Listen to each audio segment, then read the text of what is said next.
Tim gabungan Pol Air dan TNI Angkatan Laut menggelar sidak ke sejumlah kapal wisata di perairan Manado.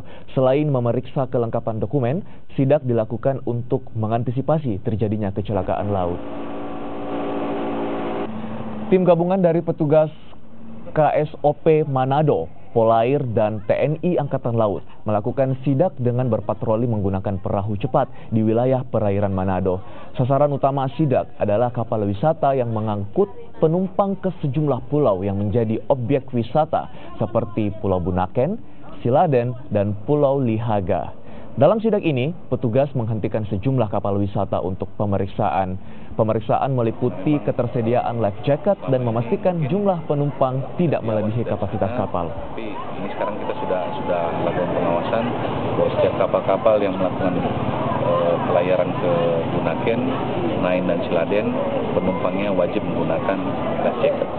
Karena kalau sudah terjadi sesuatu nanti akan cari siapa yang salah, siapa yang benar. Tapi kalau dengan kita jalan dengan surat-suratnya lengkap, peralatannya lengkap, itu sangat bagus dan mendukung untuk aktivitas di laut.